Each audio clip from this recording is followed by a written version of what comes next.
Діарея поза грою. Актив Флора Дуо Плюс. Активна флора, активне життя. Ці хвилини в Астані збираються, зустрічаються лідери країн, які об'єднані навколо Китаю в сенсі економічному, хоча і саміт відбувається в Астані, але це саміт організації Шанхайського співробітництва, так званої ШОС. І от уже до Астани прибули сам Путін, так, бункерний диктатор російський, лідер Китаю Сі Цзіньпін має там бути і планують зустрітися Путін і Сі разом в Астані, як повідомляє прес-служба Кремля. Також Путін розраховує і на переговори з президентом Туреччини Реджепом Таїпом Ердоганом, який має бути присутній так само в Астані.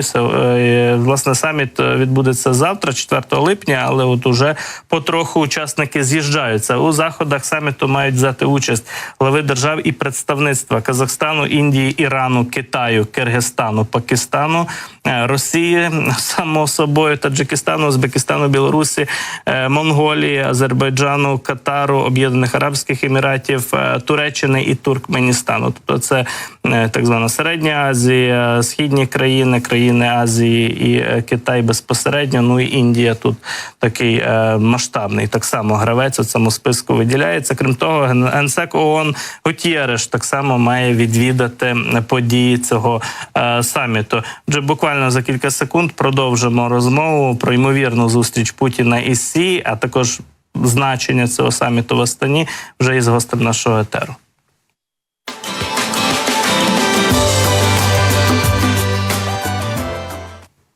Приєднується до нашого спілкування Артур Харитонов, президент громадської організації Ліберально-демократична ліга України і також експерт із питань політики далекосхідних країн. Артуре, вітаю вас, доброго ранку, слава Україні.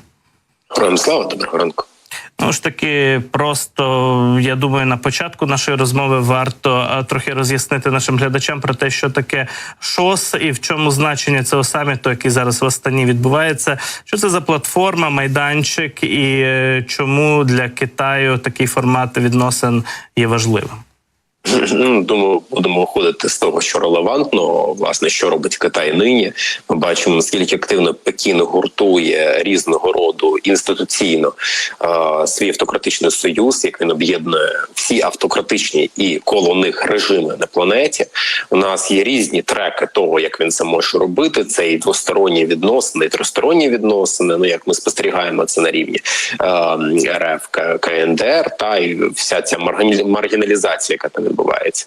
Також у нас є платформа БРІКС, це історія про боротьбу з санкціями, щоб диктатури, автократії мали змогу існувати на планеті поза санкційним режимом і не страждали від санкцій, які запроваджуються проти них демократичним табором.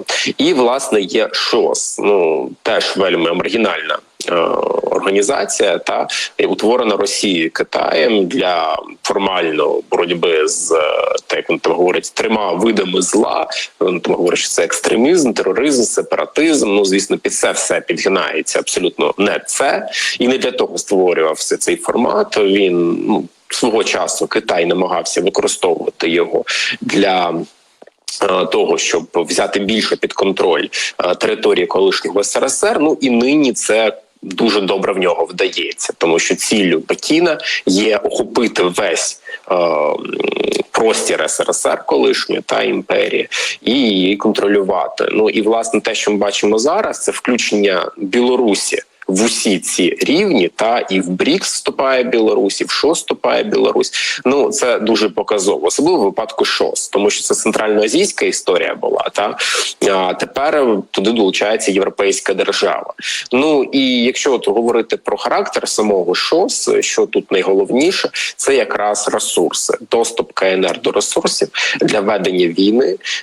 І, звісно, Росія в цьому всьому залучена як підлегла Китаю держава, тому що вона сама надає ресурси, сама надає логістичні артерії.